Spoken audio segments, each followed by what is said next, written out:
এই জীবন যেন বহতা নদীর মতো, চলার পথে কত বাঁক মোহনা শত, আছে আরো দ্বন্দ্ব আলো আধারের, বেছে নিতে হবে তাই পথ আমাদের।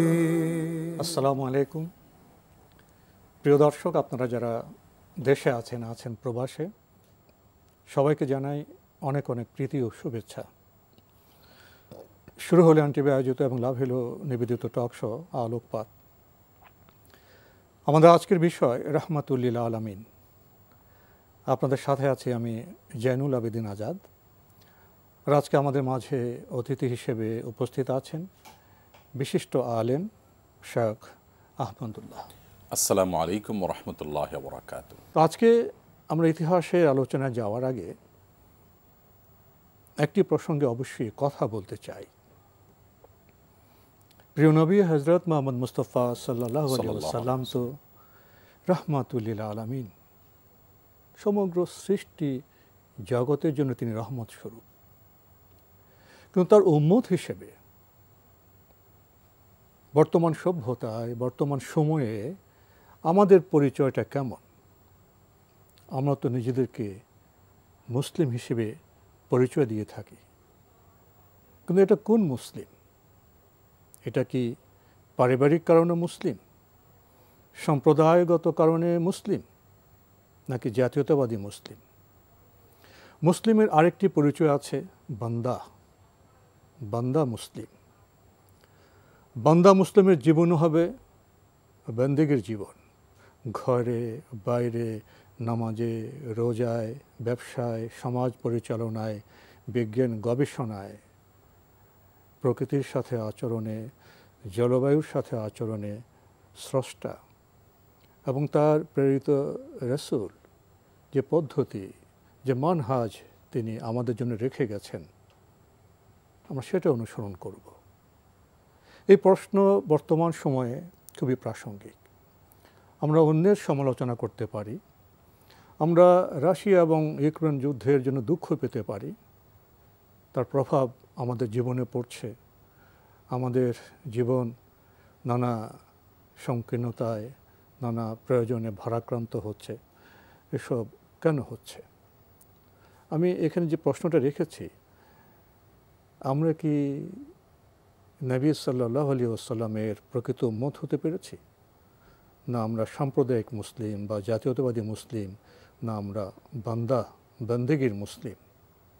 বন্দেগীর মুসলিম হতে হলে তো জীবনের বিচিত্র সম্পর্ক সূত্রে আল্লাহর বিধানের আলোয় আমাদের চলতে হবে, এবং চলতে হবে প্রিয় নবীর যে মানহাজ পদ্ধতি তার আলোকে। এ প্রসঙ্গে আপনার অনুভব, উপলব্ধি এবং আপনার বিশ্লেষণ জানতে চাইব। ধন্যবাদ আপনাকে। ঠিকই, রহমতুল্লিল আলামিনের উম্মত হওয়ার জন্য তো আমাদের দৃষ্টিভঙ্গিটাও আলমী দৃষ্টিভঙ্গি হতে হবে। কারণ আমি যার অনুসরণ করি তিনি যখন রহমত হয়েছেন আলামিনের জন্য, সকল জগৎবাসীর জন্য, তো তার উম্মত হতে হলে আমাদেরকেও হতে হবে উম্মাহ এবং আলমের জন্য, গোটা জগতের সকল মানুষের জন্য আমাকে নিবেদন করতে হবে। আমি নিজের পরিচয়টাকে যদি নির্দিষ্ট একটা গণ্ডিতে সীমাবদ্ধ রেখে, এবং আমি শুধু আমাকে নিয়ে ভাবছি, অন্যদেরকে পর ভাবছি, এবং আমি যদি আমার অহংবোধ নিয়ে থাকি, নিজস্ব একটা সীমানার মধ্যে, পরিমণ্ডলের মধ্যে থাকি, তাহলে সেক্ষেত্রে যে উদ্দেশ্যে আমরা আজ দীর্ঘদিন পর্যন্ত রহমতুল্লাহ আলামিনকে উপস্থাপনের যে ক্ষুদ্রতম চেষ্টা করছি, সেটি বোধহয় সাধিত হবে না কোনোভাবেই। কারণ রহমতুল্লিল আলামিন সম্পর্কে জেনে তো আমরা তার উম্মাহ লিল আলামিন হওয়ার চেষ্টা থাকব। যেমনটি আমরা দেখেছি যে আল্লাহ রাব্বুল আলামিন তার নিজের পরিচয় দিতে গিয়ে বলেছেন আলহামদুলিল্লাহি রব্বিল আলামিন। আল্লাহ রাব্বুল আলামিন নিজেকে পরিচয় দিয়েছেন তিনি হলেন রব লিল আলামিন, সকল জগৎবাসীর জন্য তিনি রব, সৃষ্টি জগতে তিনি রব, গোটা সৃষ্টি জগতের রব। এবং তার নবী হলেন সকল সৃষ্টির জন্য রহমত এবং করুণার আধার হয়ে এসেছেন। অতএব আমরা যারা আল্লাহর আব্দ বা বান্দা হিসেবে নিজেদেরকে পরিচয় দিব এবং মুহাম্মদ সাল্লাল্লাহু আলাইহি সাল্লামের উম্মত হিসেবে পরিচয় দিব, আমাদেরকে নবী সাল্লাল্লাহু আলাইহি সাল্লামের জীবনের প্রতিটি ঘটনার বাঁকে বাঁকে দাঁড়িয়ে ভাবতে হবে, উপলব্ধি করতে হবে তিনি তার রহমতের পরাকাষ্ঠা এখানে কিভাবে প্রদর্শন করেছেন এবং সেটা আমার জীবনে কিভাবে প্রয়োগ করা যেতে পারে। আমি কি আমার জীবনে রহমতের চেতনা নিয়ে কাজ করি? তিনি যেরকম তার বন্ধু, তার শত্রু, তার মিত্র, তার পক্ষের, তার বিপক্ষের অন্য ধর্মাবলম্বী যারা তাকে সমূলে শেষ করে দিতে চায় তাদের প্রতিও তার যে আকাঙ্ক্ষা, তাদের প্রতি প্রত্যাশা, তাদের কল্যাণ কামনা, এই যে চেতনা, এই চেতনাটা কি আমার মধ্যে আছে নাকি আমার বক্তব্যে, আমার ভাষণে, আমার লেখনীতে, আমার অ্যাপ্রোচে জিঘাংসা এবং অন্যদের সবগুলোকে একটা কাতারে ফেলে দিয়ে আমি নিজে একটা গণ্ডিতে সীমাবদ্ধ হয়ে আমি শুধুমাত্র আমাকে নিয়ে ভাবছি এবং অন্যদেরকে শত্রু ভেবে দূরে ঠেলে দিয়ে কিভাবে শুধু প্রতিহত করব সেই মানসিকতাই থাকছে। হ্যাঁ, নবী আলাইহিস সালাম যখন প্রয়োজন মনে করেছেন তখন অন্যায়ের বিরুদ্ধে প্রতিরোধ করেছেন, সেটাকে থামানোর চেষ্টা করেছেন, সেটাও তাদের এবং সমাজের কল্যাণে, গোটা মানবতার কল্যাণেই করতে হয়েছে। কিন্তু ব্যক্তিগত আক্রোশ থেকে, গোষ্ঠীগত অহংকার, থেকে, গোষ্ঠীর স্বার্থের জন্য উনি কখনোই কাজ করেননি। এবং আমরা দেখি যে নবী আলাইহিস সালামের সেই হিজরতের ঠিক পরবর্তী সময় থেকে পরবর্তী যে ধাপগুলোতে তিনি এসেছেন, প্রথম হিজরি, দ্বিতীয় হিজরি, তৃতীয় হিজরি, চতুর্থ হিজরি, আমরা একটু ঘটনা পরম্পরা যদি লক্ষ্য করে দেখব যে আস্তে আস্তে শক্তি সঞ্চার করেছেন। দ্বিতীয় হিজরিতে মুসলমানদের যে অবস্থা ছিল তৃতীয় হিজরিতে সেরকম ছিল না, কিন্তু চতুর্থ হিজরিতে তার চেয়ে আরেকটু শক্ত অবস্থানে গিয়েছেন। এভাবে হতে হতে হতে কিন্তু আমরা আজকে সপ্তম অষ্টম হিজরিতে এসে পৌঁছেছি। তার মানে যখন মুসলমানরা আরব বিশ্ব তো বটেই, গোটা বিশ্বের সবচেয়ে বড় তখনকার যুগের উদীয়মান শক্তি হিসাবে দাঁড়িয়েছে।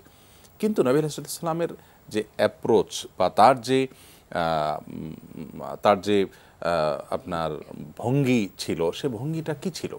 সেটা কি আমরা দেখি যে সে কি অহংকারের কোনো লেশমাত্র তার কিংবা তার সাহাবীদের মধ্যে, খলিফাদের মধ্যে ছিল? প্রতিশোধের যে স্পৃহা থাকার কথা ছিল। আপনার এখানে একটি বিষয় যুক্ত করতে চাই। অনেকে বলেন রাসূল সাল্লাল্লাহু আলাইহি ওয়াসাল্লামের জীবনে কর্মপদ্ধতিতে যে দৃশ্যগুলো দেখা গেছে তার আলোকে বলা যায় তিনি ছিলেন কোমলে কঠিনে।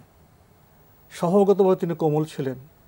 যখন মানুষ আগ্রাসী হতো, নিজের ক্ষতি করত, পরিবারের সমাজের ক্ষতি করত, বারবার সংশোধনের চেষ্টার পরেও ক্ষতির যে মাত্রা তা যখন বৃদ্ধি পেতে থাকতো তখন তাকে কঠোর হতে হয়েছে।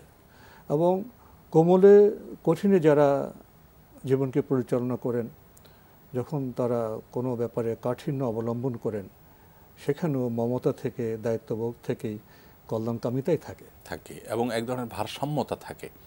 ভারসাম্যতা থাকার কারণে যেটি হয় যে অতিরিক্ত কোমল হওয়ার কারণে অন্যায়, পাপাচার, অনাচার এগুলোকে সহ্য করার মতো একটা অতি সহনশীল যে চরিত্র, সেটাও নবী আলাইহিস সালাম ধারণ করেন জীবনে। বাস্তব সমাজে যেটা সমাজ টিকে থাকতে পারে না। আবার তখন দুষ্টের দমনে অনেক সময় বিধিবদ্ধ কাঠিন্য প্রদর্শন করতে হয় তাদের উপকারার্থে, তাদের জন্য। তো নবী আলাইহিস সালাম এই দুটির মধ্যে সমন্বয় করেছেন খুব চমৎকারভাবে। কিন্তু সবসময় তার রহমতটা, দয়াটা, অনুগ্রহটা এবং তার মানুষের প্রতি, মানব জাতির প্রতি কল্যাণ কামিতাটা সবসময় প্রকাশ পেয়ে যেত। আল্লাহ রাব্বুল আলামিন কিন্তু আমাদেরকে গোটা মানব জাতির জন্য সৃষ্টি করেছেন। অর্থাৎ আমরা শুধু আমাদেরকে নিয়ে ভাববো, আমরা শুধু আমাদের কল্যাণ কামনা করব, অন্যদেরকে পরভাবে দূরে ঠেলে দিব, এটার জন্য নয়। মানব জাতির কল্যাণের জন্য তোমরা শ্রেষ্ঠ উম্মাহ হয়েছো, শ্রেষ্ঠ জাতি হয়েছো। এর অন্যতম কারণ হলো তোমাদেরকে সৃষ্টি করা হয়েছে, তোমাদেরকে বের করা হয়েছে মানবতার জন্য, গোটা মানবতার জন্য। তো গোটা মানবতার কল্যাণ সাধন করতে হলে তো মানবতাকে আমার আপন করতে হবে, সবাইকে আমার আলামিনের কর্মপন্থা দৃষ্টিভঙ্গি সেটি লালন করতে হবে। তার দৃষ্টিভঙ্গি যদি আমার মধ্যে না আনতে পারি তাহলে তো আমি লিন্নাস হতে পারবো না। তখন লিল কওম হতে পারি, নির্দিষ্ট গোষ্ঠী, সম্প্রদায় হতে পারি, একটা নির্দিষ্ট গণ্ডিতে আমি সীমাবদ্ধ থাকতে পারি। সেই আহ্বানও তো বিশ্ব সাড়া দেবে না, সেই সংকীর্ণ আহ্বানে তো মানব যদি মুক্তি পাবে না। রাসূল সাল্লাল্লাহু যখন মক্কা থেকে মদিনা হিজরত করলেন, অভিবাসী হলেন, মুহাজির হলেন, সংখ্যালঘু ছিলেন, সম্পদ ছিল না, শক্তি ছিল না, কিন্তু তখন মদিনাবাসী স্বাভাবিকভাবে তাদের নেতৃত্ব পালন করলো, মেনে নিল। কেন? ঐতিহাসিকরা তিনটি বিষয়কে উল্লেখ করেছেন। প্রথমে তিনি আমান, শান্তির কথা বলেছেন, মানব জীবনের উন্নয়নের কথা বলেছেন, ন্যায় বিচার, দ্বিতীয়ত বলছেন অ্যাবসলিউট জাস্টিস, নিরঙ্কুশ যে সুবিচার, সুবিচার, যেটার জন্য আজ পৃথিবী হাহাকার করছে, শান্তি নেই, সবার জন্য উন্নয়ন নেই, উন্নয়ন হয়ে গেছে গোষ্ঠীকেন্দ্রিক, এবং জাস্টিসটা হয়ে গেছে কোথাও বর্ণ, কোথাও ধর্ম সম্প্রদায়, কোথাও এলিটদের জন্য, সেখানে নিরঙ্কুশ। নবী করিম সাল্লাল্লাহু আলাইহি ওয়াসাল্লাম মদিনায় তিনি যে শুরুতে এসেছেন, তার যে সামাজিক অবস্থান ছিল সেটা ছিল একরকম আশ্রয় প্রার্থী মানুষের মতো, অভিবাসী মুহাজির। কিন্তু সেখান থেকে আমরা দেখলাম কিভাবে তিনি ধীরে ধীরে ধীরে ধীরে গোটা মদিনা, কেন এই বিষয়ে আমরা আরো কথা শুনবো। বেছে নিতে হবে তাই পথ আমাদের আজকের বিষয় রাহমাতুল লিল আলামিন।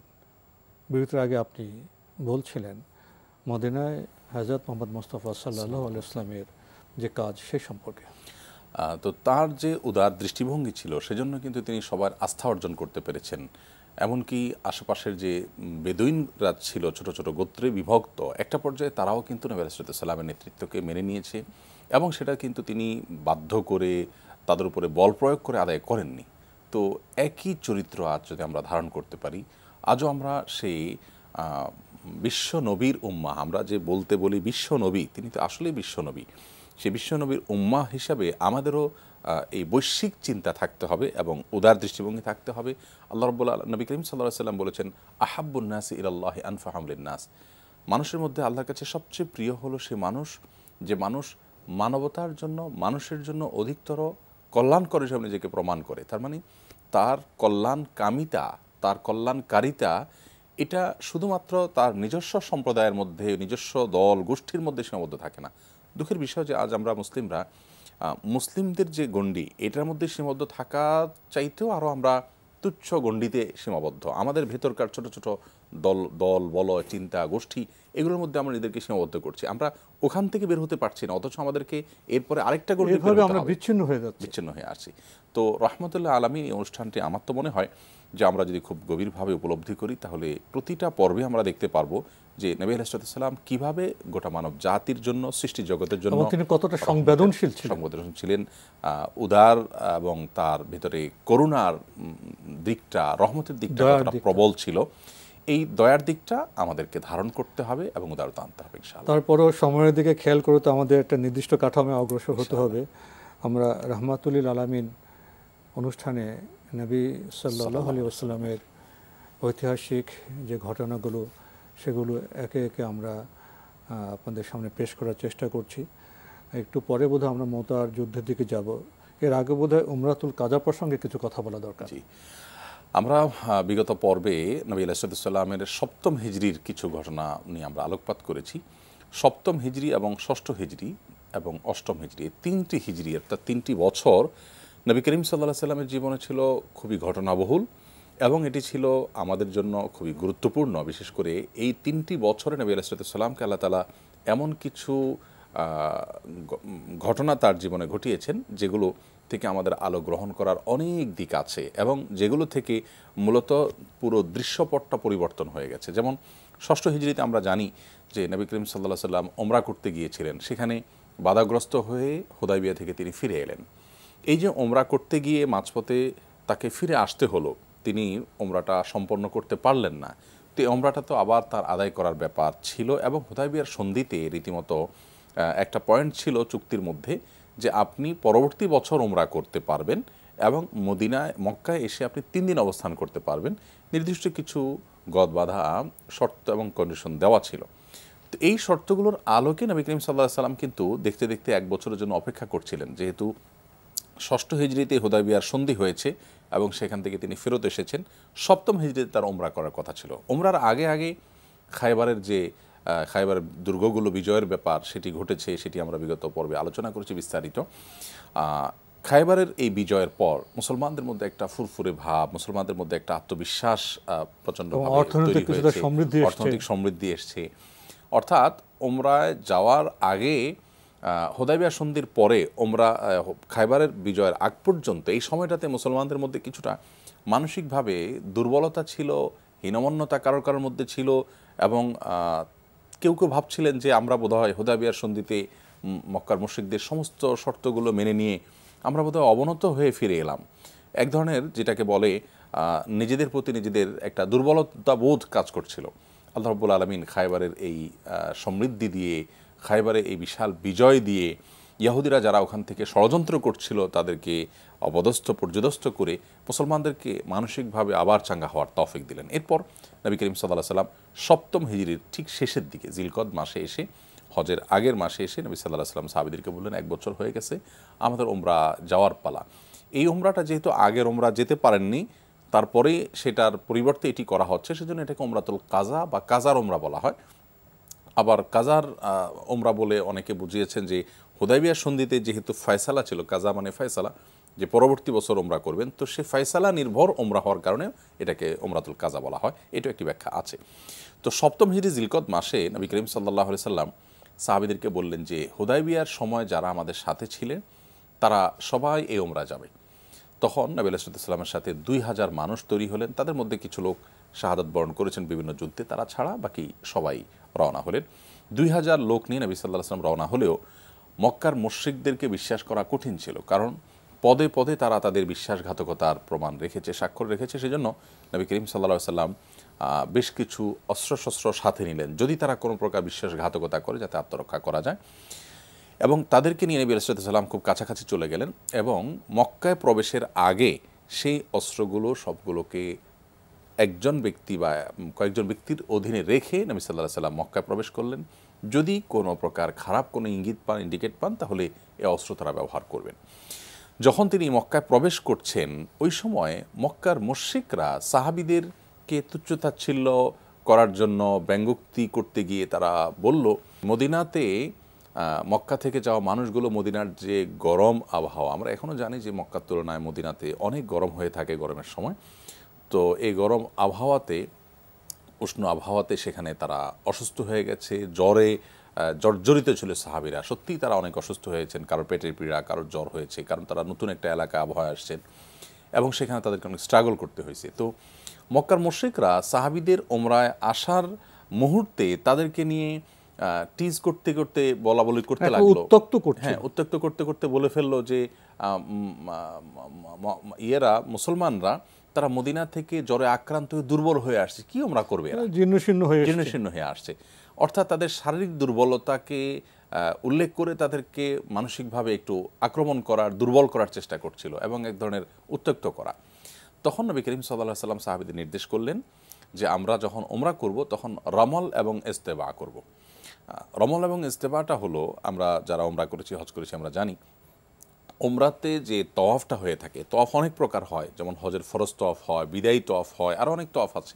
উমরার যে তওয়াফটা আছে, এই তওয়াফ এবং হজে ইফরাদ এবং কেরানের যে তওয়াফটা আছে, এই তওয়াফের মধ্যে প্রথম 3টা চক্কর মানুষ যখন দিবে, এই চক্করগুলোতে তিনি একটু জোরে হাঁটবেন, একটু জোরে দৌড়াবেন বাইতুল্লাহর চারপাশে, এটাকে রমল বলা হয়। অনেকটা ডবল মার্চের মতো, জি, সেনাবাহিনী যেভাবে ডবল মার্চ করে, একেবারে অনেকটা সেরকমই, একটু দৌড়ানোর মোড়ে হাঁটা, একটু মানে সূর্যবীর্যের ভাব, হ্যাঁ, সূর্যবীর্যের ভাব প্রকাশিত হয়। সেই সাথে আপনার ইস্তেবা বলা হয় হলো ডান কাঁধের উপরে যে এহরামের কাপড় থাকার কথা, সেটাকে ডান বগলের নিচ দিয়ে বাম কাঁধের উপর রাখা, এই কাঁধটাকে খালি রাখা।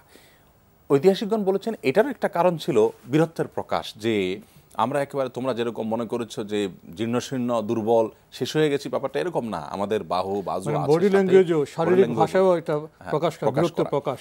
তো এই যে 3টা চক্করে আপনার রমল করা, একটু জোরে হাঁটা এবং দৌড়ানোর মোড়ে, আর বাকি পুরো তওয়াফের মধ্যে ইস্তেবা করা, এর মাধ্যমে নবী সাল্লাল্লাহু আলাইহি সাল্লাম তাদের জবাব দিলেন যে না, আমরা হারিয়ে যাইনি। এটা দেখে ঠিকই মক্কার মুশরিকরা বলাবলি করতে লাগলো যে না, আমরা তো তাদেরকে যা ভাবছি তা না, এটা যথেষ্ট শক্তিমত্তা রাখে। এবং একইভাবে আপনার সাফা মারওয়া সাইড যে মধ্যবর্তী জায়গাটা, সেখানে একটু জোরে হাঁটার যে সুন্নাহ, সেটি প্রচলিত হলো। তো এর মধ্য দিয়ে মূলত নবী করিম সাল্লাল্লাহু আলাইহি ওয়াসাল্লাম উমরাতুল কাজা এভাবে সম্পন্ন করলেন। এই উমরাতুল কাজা শেষ হওয়ার পর কাফেররা, মক্কার মুশরিকরা, তারা যারা তাচ্ছিল্য করছিল, তাদের দৃষ্টিভঙ্গি পাল্টালো, তারা ভুল বুঝতে পারলো যে না, মুসলমানরা শেষ হয়ে যান। এখান থেকে আমার মনে হয় আমরা এই পয়েন্টটা নিতেই পারি যে মুসলমানরা শারীরিকভাবে দুর্বল হলেও মানসিকভাবে তারা কখনো দুর্বল ছিল না, এবং ওটা হলো ইমানি চেতনা। ইমানের চেতনা। আপনি দেখুন আসলেই তারা অসুস্থ ছিলেন, অসুস্থতায় অনেকেই আক্রান্ত এটা হয়েছে, আবার ইমানের চেতনায় অতিক্রম করা যায়। কিন্তু তাদের মানসিক মনোবল এরকম চাঙ্গা ছিল যে তারা সেটাকে প্রতিপক্ষকে কখনো বুঝতে দেননি এবং নিজেরা কখনো তাদের কাছে নিজেদেরকে হেয় বা তুচ্ছ করে কখনো প্রমাণ বা পেশ করেননি। প্রতিমধ্যে একটু কয়েক সেকেন্ডে বলি, আব্দুল্লাহ ইবনে রাওয়াহা রাদিয়াল্লাহু তাআলা আনহু যিনি কবি ছিলেন, তো যখন মক্কার মুশরিকরা নানাভাবে টিজ এবং উত্ত্যক্ত করছিল মুসলমানদেরকে, তখন আব্দুল্লাহ ইবনে রাওয়াহা কিছু কবিতা আবৃত্তি করে মক্কার মুশরিকদেরকে জবাব দিচ্ছিল, নবী সাল্লাল্লাহু আলাইহি ওয়াসাল্লামের প্রশংসা করছিল। এটি করার পরে ওমর রাদিয়াল্লাহু তাআলা বললেন যে তুমি হারামে বসে কবিতা আবৃত্তি করছো, মানে এখানে এটা তো গাম্ভীর্যপূর্ণ একটা জায়গা, এই কবিতা ছন্দ গান এগুলো করার জায়গা তো এটা না, এখানে আল্লাহর কাছে দোয়া হবে। তখন নবী করিম সাল্লাল্লাহু আলাইহি ওয়াসাল্লাম ওমরকে থামিয়ে বললেন তাকে তারটা করতে দাও, কারণ তার কবিতা খুব দ্রুতগামী অস্ত্র, যতটা মানুষের অন্তরে গিয়ে লাগে তার চেয়ে বেশি এদের অন্তরকে স্পর্শ করছে। এখান থেকে আমরা বার্তা পেলাম কবিতা শুধু বিনোদনের বিষয় নয়, কবিতা জিহাদের বিষয় হতে পারে, অন্যায়ের বিরুদ্ধে প্রতিবাদের ভাষা হতে পারে এবং মানুষকে উদ্দীপ্ত করতে পারে। তো সেটি নবী সাল্লাল্লাহু আলাইহি ওয়াসাল্লাম কিন্তু অনুমোদন করলেন। এখান থেকে বোঝা যায় যে গণহারে যে কোনো কবিতাকেই নবী সাল্লাল্লাহু আলাইহি ওয়াসাল্লাম মন্দ বলতেন না, এখানে বাজ বিচার করতে হবে। কবিতা ভালো হলে, উদ্দেশ্য ভালো হলে সেটা বরং প্রশংসনীয় হতে পারে, যেমনটি তিনি করেছেন। যাই হোক, এরপর 3 দিন অবস্থানের পর মক্কার মুশরিকরা স্মরণ করাই দিলেন যে আপনার 3 দিন থাকার কথা ছিল। নবী সাল্লাল্লাহু আলাইহি ওয়াসাল্লাম যা চুক্তি ছিল, তার সাথে অনেক লোকজন আছেন, শৌর্যবীর্য আছে, সেটা দেখাতে গিয়ে চুক্তি ভঙ্গ করেননি। ঠিক 3 দিন হওয়ার সাথে সাথে তিনি ব্যাক করলেন। রাহমাতুল্লাহ আলামিনের একটা অনন্য বৈশিষ্ট্য ছিল। বর্তমান সভ্যতা যেটা অনুসরণ করা, মান্য করা খুবই জরুরি হয়ে গেছে। তো এই বিষয়ে তো আপনার আরও অনেক কথা ছিল, কিন্তু সময়ের কারণে আমাদের আজকে এখানে শেষ করতে হচ্ছে। আপনি কষ্ট করে আমাদের স্টুডিওতে এসেছেন, সময় দিয়েছেন, সেজন্য আপনাকে অনেক ধন্যবাদ। আপনাকে অনেক অনেক ধন্যবাদ। প্রিয় দর্শক, আমরা দেখছিলাম এনটিভি আয়োজিত এবং লাভ হ্যালো নিবেদিত টক শো আলোকপাত। আমাদের অনুষ্ঠান আপনারা এনটিভি অনলাইনেও দেখতে পারবেন, ভিজিট করুন www.ntvbd.com। এছাড়া ইউটিউবে এবং আমাদের ভেরিফাইড ফেসবুক পেজে অনুষ্ঠান দেখতে পারবেন। আজকে ভূমিকায় আমরা কিছু কথা বলেছিলাম। আমরা তো রহমাতুল্লিল আলামিন হযরত মুহাম্মদ মুস্তাফা সাল্লাল্লাহু আলাইহি ওয়াসাল্লামের উম্মত। আমরা কী ধরনের উম্মত? আমরা কী ধরনের মুসলিম? আমরা কি সাম্প্রদায়িক মুসলিম? আমরা কি জাতীয়তাবাদী মুসলিম? না আমরা আল্লাহর বান্দা মুসলিম? আল্লাহর বান্দা হতে হলে, রবকে মান্য করতে হলে, জীবনের সব ক্ষেত্রে মান্য করতে হবে, পদ্ধতি হবে রাসূল সাল্লাল্লাহু আলাইহি ওয়াসাল্লামের পদ্ধতি। তাহলে আমরা নবী সাল্লাল্লাহু আলাইহি ওয়াসাল্লাম যেমন সমগ্র সৃষ্টি জগতের জন্য রহমত ছিলেন, বর্তমান সভ্যতায়ও আমরা মানব জাতির জন্য রহমত হতে পারব। প্রিয় দর্শক, মহান আল্লাহ আমাদের সবাইকে নিরাপদে রাখুন শান্তিতে। আসসালামু আলাইকুম। চলার পথে কত বাঁক মোহনা শত, আছে আরো দ্বন্দ্ব আলো আধারের, বেছে নিতে হবে তাই পথ আমাদের।